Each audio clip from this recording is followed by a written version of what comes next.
May I have your kind attention, please? Train number 00027, Rajdhani Superfast Express from Lucknow to New Delhi railway station is running late by 2 hours. मैं दिल्ली से लखनऊ गरिमा से आखिरी बार मिलकर लौट रहा था। ट्रेन कोहरे की वजह से करीब 5-6 घंटे लेट थी। एक अखबार जिसको ऊपर से नीचे मिलाकर कम से कम 5 लोग आंखें गड़ा कर पढ़ रहे थे। साइड लोअर सीट में एक नया शादीशुदा कपल था जो 2 अलग अलग खिड़कियों से बड़ी तेजी से पीछे छूटती जा रही एक दुनिया देख रहा था। जिस अंकल ने सुबह अखबार खरीदा था वो रिटायर्ड सरकारी कर्मचारी रह चुके थे। बस उनको अपने जीवन में एक ही मलाल था कि उनके टाइम ऊपरी कमाई इतनी नहीं हुआ करती थी जितनी आजकल देश में है। इसलिए आजकल देश में बढ़ते हुए करप्शन को लेकर वो बड़े परेशान थे। सबसे ऊपर वाली सीट पर एक लड़की थी जो इंजीनियरिंग के दूसरे साल में थी। उसकी नजर बहुत देर से अखबार के रंगीन वाले पन्ने पर थी जिसमें हीरो हीरोइन के बारे में चटपटा मसालेदार लिखा होता है। हाँ, उसको जो हीरो पसंद था उसके अफेयर वाली बात या खबर को वो मान लेती थी कि अखबार वाले हैं, कुछ भी छाप देते हैं। अभी अभी ट्रेन में हो रहे शोर शराबे से मैं उठा था कि उठते ही अंकल बोले, आजकल के लड़कों की सुबह दिन में होती है। इस बात से मुझे बहुत गुस्सा आया, मुझसे रहा नहीं गया। मैंने कहा, अंकल आपके पापा भी यही बोलते होंगे ना आपसे। इस बात पर अंकल फिर कुछ बड़बड़ाए लेकिन मैंने ध्यान नहीं दिया। वैसे भी मेरा मूड कल रात जब से ट्रेन में बैठा था तब से ही अच्छा नहीं था। मूड तो खैर उससे भी पहले से बहुत खराब था। वैसे तो लखनऊ मेल सुबह 6 बजे ही लखनऊ पहुंच जाती है, इसलिए ट्रेन में कभी चाय चना जोर गरम वाले नहीं पहुंच पाते। वो तो उस दिन ट्रेन इतनी लेट थी कि बरेली के बाद से ही चाय और चना जोर गरम वाले लड़के ट्रेन में आ गए। अभी मैं उठ के आंखें ही मल रहा था कि इतने में चना जोर गरम वाला लड़का आया और सामने से निकला। अंग्रेजों ने लूटा था कल महंगाई में, आज राजनीति में पता नहीं कौन किसका खास। 5 रुपए का चना जोर गरम खोले सारी रात, खाइए चना जोर गरम। ये गाना गाते हुए जैसे ही मैंने उसको देखा वो मुझे बोलता है कि 5 रुपए के बढ़ा दूं, मजा ना आए तो पैसे वापस। ट्रेन के सफर की सबसे खास बात क्या होती है ये मुझे नहीं पता, लेकिन हाँ, मैं कभी ट्रेन में बोर नहीं होता हूँ। हर बार कुछ ना कुछ ऐसा जरूर मिल जाता है जिससे पूरा सफर निकल जाता है। और हुआ भी कुछ ऐसा ही जिस लड़की के चक्कर में मैं पिछले 1-1.5 साल से था। हाँ, चक्कर ही बोलेंगे उसको, प्यार नहीं। जो भी प्यार पूरे नहीं हो पाते ना उन्हें हम चक्कर ही बोल देते हैं, है ना। प्यार पूरे होने का केवल और केवल इतना ही मतलब है कि आपने जिस लड़की को आई लव यू बोला था उसके घर पर आप बैंड बाजे के साथ पहुंच पाए। आगे शादी चले ना चले उससे प्यार के पूरे और अधूरेपन पर कोई असर नहीं पड़ता। कल उस लड़की से मैं आखिरी बार मिलकर लौट रहा था। बड़ी अजीब सी शर्त रखी थी उसने अपने आखिरी मुलाकात की। उसने कहा था कि मुझे नहीं पता, मैं बस पूरा एक दिन तुम्हारे साथ गुजारना चाहती हूँ।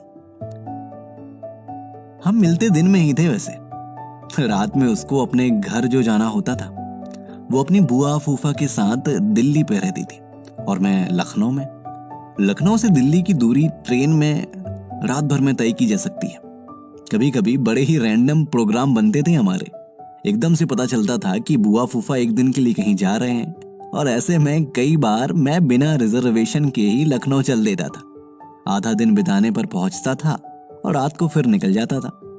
जब भी बुआ फूफा का एक दिन से ज्यादा का प्रोग्राम बनता था तो वो घर पर किसी ना किसी पड़ोसी वाली दीदी या भाभी के रहने का इंतजाम करके जाते थे। सबसे सही प्रोग्राम वही रहता था वैसे, जब वो सुबह जाके शाम वापस आने वाले हों। ऐसे में हमें एक पूरा दिन साथ में मिल जाता था। दिन भर हम घर पर ही रहते और शाम को कोई टाइम पास सी मूवी देखने निकल जाते। टाइम पास इसलिए क्योंकि उसको सीरियल या मूवी जरा भी पसंद नहीं थी। हाँ, एक बात और थी, उसको आइटम सॉन्ग्स बहुत पसंद थे क्योंकि वो शादी वादी में डांस में बड़े काम आते थे। वो पंजाबन थी उसको पता था कॉलेज खत्म होते ही उसकी शादी हो जाएगी। शादी जल्दी ना हो जाए इसलिए उसने पोस्ट ग्रेजुएशन की कोर्स में एनरोल किया था।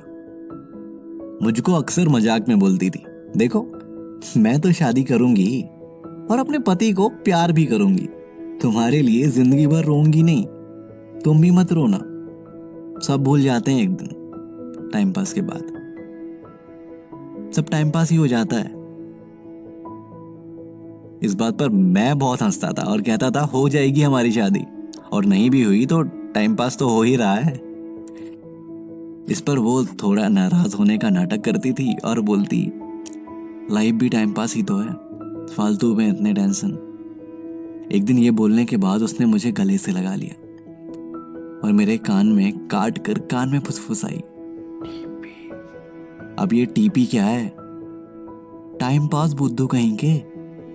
वो ये बोलने के बाद और मैं ये सुनने के बाद थोड़ी देर तक बिल्कुल चुप हो जाते थे और टाइम को पास होने देते थे। कभी कभी सुबह नाश्ते से लेकर रात का खाना हम साथ में बनाते थे, आवाज तेज करके टीवी देखते। वो जब नहा के निकलती तो मैं उसको बोलता कि बुआ की कोई साड़ी पहन कर दिखाओ। वो पहन कर दिखाती और मैं वहीं ड्रेसिंग टेबल में बुआ का थोड़ा सा सिंदूर उसकी मांग पर लगा दिया करता था। लो, हो गई हमारी शादी। हम दूसरी शादी सबके सामने करेंगे जब तुम बारात लेकर आओगे। वो खिड़की से खिड़की भर आसमान को देखती हुई कहती, हम सभी की पहली शादी यूं ही कभी अकेले में हो जाती है।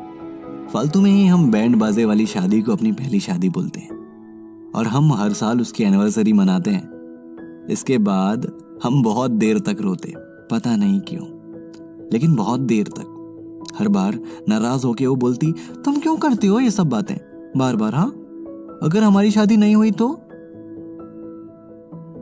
इस बात का कोई जवाब नहीं होता था मेरे पास।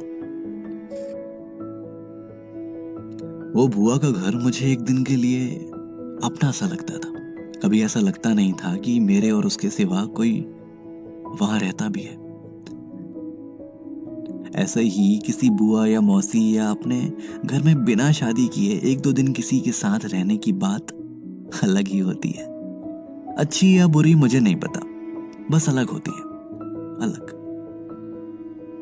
हर बार जब हम ऐसे रहते तो वो हिसाब लगाती रहती, देखो हम सुबह 8 बजे से लेकर रात के 10 बजे तक साथ रह चुके हैं, मैं पूरे 24 घंटे तुम्हारे साथ रहना चाहती हूँ। हाँ तो रहेंगे ना शादी के बाद?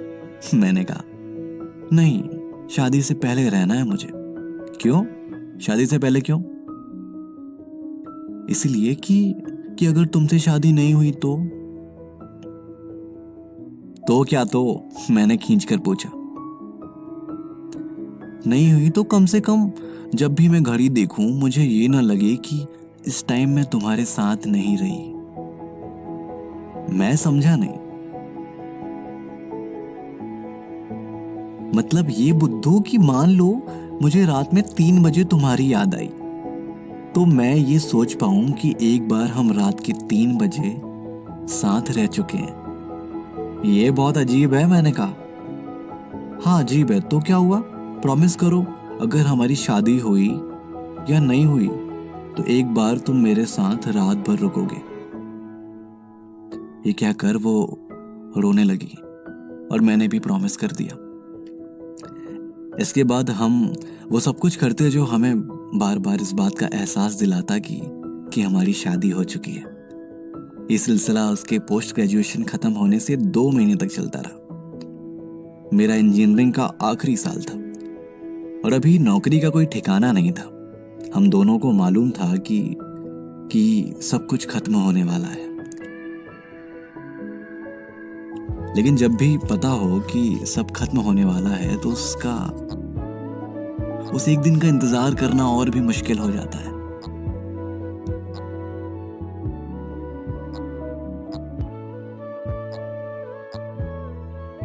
लेकिन इन सब से पहले कभी हमारी पहली मुलाकात भी हुई थी। जानना चाहोगे कैसे?